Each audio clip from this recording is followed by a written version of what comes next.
So both Tlulugelo and I are based here at the National Treasury. We fall under the Office of the Accountant General and more specifically capacity building. One of the ways of improving our professional skills, we were sent to the United States of America, to the District of Columbia, through collaboration with the United States ID and also the European Union that funded the whole secondment to the United States. The units that we visited there was the Office of Finance and Treasury, the Office of Revenue Analysis, Office of Budget and Planning, and also the Office of Tax and Revenue. So through those rotations to the various offices of the OCFO, we obtained various skills that actually helped us identify recommendations for some of the gaps we identified within the public finance management of South Africa. One of the other recommendations that we came up with was the introduction of taxes at a provincial level. So currently, the only taxes collected at a provincial level would be property taxes, where your value-added taxes as well as your income taxes are collected at the national level. The reason why we thought of something like this would be to, firstly, to impose more accountability on provincial and local level, in the sense that they will be able to collect their own funds and will then be responsible for the distribution and service delivery without too much reliance on the national government. So when you have a single audit dedicated to the grants, it will actually ascertain how the grant money is spent, whether the grant money is spent for the right purposes. Another recommendation that we came up with is the remediation of internal control deficiencies. So this process is a process streamlined to actually remediate internal control deficiencies, normally known as audit findings, to actually help improve public finance management, also improve the presentation of accounting statements. One of the other recommendations that we found was the introduction of the independent CFO. What this means is that a CFO who is independent of the mayor is appointed at local level. This CFO cannot be removed, but only by a higher power, for example, Parliament.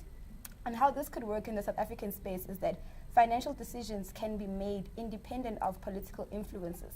What we're saying is that when budgeting takes place and when expenditure is to be incurred, the independent CFO is able to prioritize on mandatory expenditure as well as regulatory expenditure without compromising on the financial stability of either that particular municipality or that province. So as it currently stands, South Africa cannot afford to provide free higher education for all. So one way to help remediate the situation is to create a university funding plan with the Public Investment Corporation, which is one of the state-owned companies of South Africa. So this will allow individuals from all backgrounds, whether poor or rich, to actually be able to proactively save for their children's higher education in the future. The South African government will actually pay for all management fees, and the South African people will receive a tax deduction on the contributions they make to the university savings plans. And also, once they draw the funds from the university savings plan, those funds will be tax-free as long as they're used for higher education expenses. Another recommendation that we found was one way we could introduce the Quick Payment Act. And what the Quick Payment Act does is it speaks to outstanding current debts that municipalities are owing to creditors such as the water boards, Eskom, and other external creditors. What the Quick Payment Act would require to happen is that a municipality would have to repay its debts within 30 days after invoice date. If not, that municipality would be required to pay interest. For example, at the Washington District of Columbia, interest of 12% is imposed if a municipality or rather local government fails to pay within the specified period of time.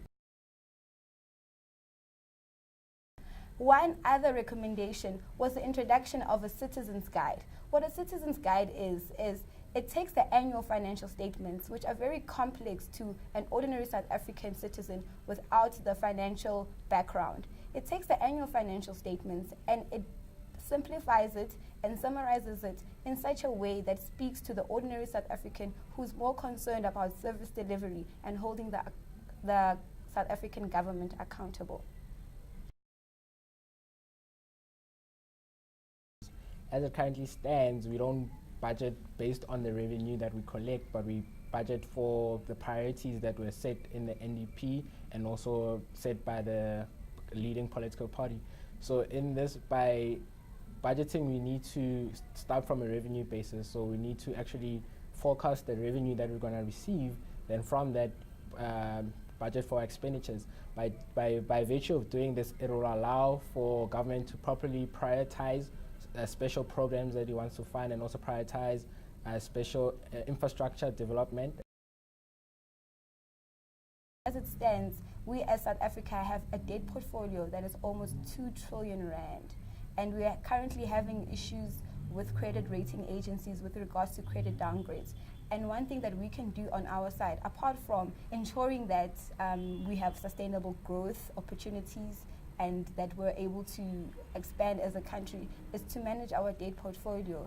And when I was at the Office of the Chief Financial Officer, I learned of the various debt instruments that we can introduce in the South African space to diversify our debt portfolio as a country, as well as to hopefully or potentially lower our cost of borrowings, and ultimately this could have an impact on our credit ratings.